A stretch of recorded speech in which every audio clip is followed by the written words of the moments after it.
अस्सलाम वालेकुम फ्रेंड्स, कैसे हैं आप सब लोग। उम्मीद है आप सब लोग खैरियत से होंगे। तो मैं हाज़िर हूँ अपनी थर्ड वीडियो के साथ, जिसमें है हमारे पास व्हाट इज़ पार्टनरशिप डीड।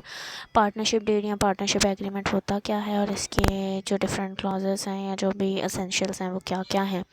अच्छा, पार्टनरशिप डीड हम लोग करते क्यों हैं? बेसिकली इस वजह से की जाती है क्योंकि ये दो लोगों के दरमियान का एक एग्रीमेंट होता है। तो कोई एक दूसरे अपने बात से मुकर ना जाए, अपनी बात से फिर ना जाए, तो उसके लिए हम जो है वो एक एग्रीमेंट साइन करवा लेते हैं। ठीक है, जिसमें ये उनके सारे जितने भी प्रॉफिट हैं या उनकी जो भी प्रॉफिट डिस्ट्रीब्यूशन है या वो किस तरह से काम करेंगे, वो सारा डिटेल में जो है वो डिस्क्राइब किया जाता है। इसमें हम सबसे पहले इसके एसेंशियल्स क्या क्या हैं हम सबसे पहले देखते हैं। पार्टनरशिप डीड होती क्या है? ये एक एग्रीमेंट है, बहुत इंपॉर्टेंट डॉक्यूमेंट होता है। ठीक है, और इसके अंदर डिफरेंट कंडीशन जो है वो राइट डाउन की जाती हैं। ठीक है, और ये जो है वो डीड को जो है वो पार्टनर्स आपस में साइन करते हैं। इसके एसेंशियल एलिमेंट्स क्या है? Name of the firm. आपने सबसे पहले ये बताना है कि आपकी फ़र्म का नाम क्या है, यानी आपने जो भी बिज़नेस स्टार्ट किया उसका नाम क्या है, वो किस डेट को स्टार्ट होगा या किस डेट को स्टार्ट हुआ है। फिर आपके बिज़नेस की नेचर क्या है, यानी कि बाइंग का बिज़नेस है, सेलिंग का बिज़नेस है, रीसेलिंग का बिज़नेस है। बेसिकली आपके बिज़नेस का थीम है क्या। ठीक है, उसके बाद आपने बताना name and address of partners. Partners का नेम और एड्रेस, यानी कौन कितने पार्टनर हैं, कहाँ कहाँ रहते हैं, क्या क्या उनके नाम हैं। फिर पार्टनर्स की राइट्स एंड ड्यूटीज़, यानी कि पार्टनर्स को कौन कौन से जो है वो उनके राइट्स हैं। ठीक है, मतलब क्या क्या उनका हक़ है और क्या क्या उनका फ़र्ज़ है, वो सब बताना होता है। Profit and loss sharing ratio, यानी कि पार्टनरशिप में लाजमी नहीं है कि तमाम पार्टनर्स ने इक्वल अमाउंट शेयर करनी है। किसी का 50% शेयर हो सकता है, किसी का 40%, किसी का 30, किसी का 20। ठीक है, तो उनकी प्रॉफिट शेयरिंग रेशो के हिसाब से ही उनके प्रॉफिट और लॉस डिस्ट्रीब्यूट किया जाता है। जिसने ज़्यादा पैसे शेयर किए हुए हैं डेफिनेटली उसको प्रॉफिट भी ज़्यादा ही मिलता है, लेकिन इसी तरह उसके हिस्से में लॉस भी ज़्यादा आता है। Procedure of admission. एडमिशन का प्रोसीजर, एडमिशन मीन्स कि कोई पार्टनर है, अगर वो आपके एजेंसी में ऐड होना चाहता है, अगर आपके फर्म में ऐड होना चाह रहा है, तो उसका प्रोसीजर क्या होगा। प्रोसीजर ऑफ रिटायरमेंट, यानी अगर कोई पार्टनर आपकी फर्म छोड़ना चाह रहा है, आपकी पार्टनरशिप से निकलना चाह रहा है, तो उसका क्या प्रोसीजर होगा। उसके बाद आपने बताना होता है अमाउंट ऑफ कैपिटल, यानी कैपिटल मीन्स आपका बिज़नेस जो है वो स्टार्ट कितनी अमाउंट से हो रहा है। ठीक है, तो आपने अपनी पार्टनरशिप डीड में वो भी बताना होता है।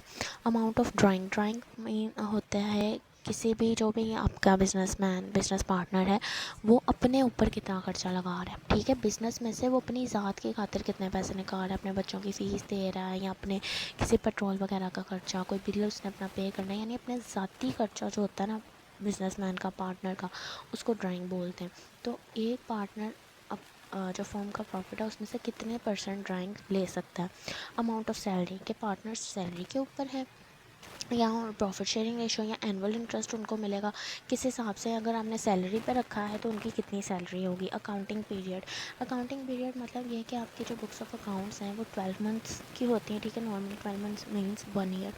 चेंजेस, ठीक है, अगर आपने चेंजिंग कोई करनी है, ठीक है, एग्जिस्टिंग टर्म में, तो वो भी आपने अपनी डेट में लिखना है कि इस जगह पे चेंजिंग मुतवक्का है या हो सकती है। ड्यूरेशन, आपने अपनी पार्टनरशिप बिज़नेस का ड्यूरेशन भी लिखना है, यानी कि 5 ईयर तक है, 10 ईयर तक है, 20 ईयर तक है, कितनी देर तक आपने अपना पार्टनरशिप बिज़नेस करना है।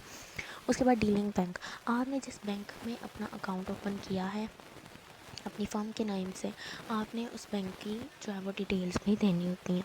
लोकेशन, आपने ज़ाहिर है अगर आप अपनी फर्म का नेम मेंशन करेंगे, जिस तरह आपने पार्टनर्स का एड्रेस मेंशन किया, उसी तरह आपने अपने पार्टनर्स का जो है सॉरी अपने बिज़नेस का जो है वो लोकेशन भी बतानी है। Settlement of dispute, in case अगर जैसा कि हम लोगों ने इसके डिसएडवांटेजेस में पढ़ा था कि डिस्प्यूट के चांसेस ज़्यादा होते हैं, तो सेम आपने अपने अगर कोई डिस्प्यूट हो जाता है तो आपने उसको सेटल किस तरह से करना है। मेथड ऑफ डीवैल्यूएशन, डीवैल्यूएट किस तरह से एसेट्स को करना है। ज़ाहिर है जब वो डिज़ोल्व होंगे तो उनको डीवैल्यू किस तरह करना है, वो मेथड भी आपको बताना होगा।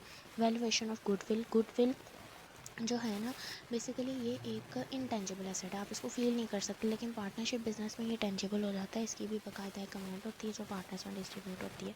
Witness, witness it's necessary that all partners must take a sign of partnership deed in absence of a signature of a partner may refuse any other clause of the agreement. मतलब ये कि आपने इस चीज़ का ध्यान रखना है कि सब पार्टनर्स उस डीड को साइन करें।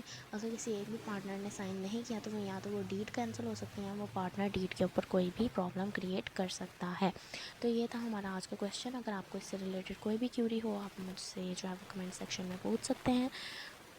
और stay tuned for the next video and please subscribe our new channel.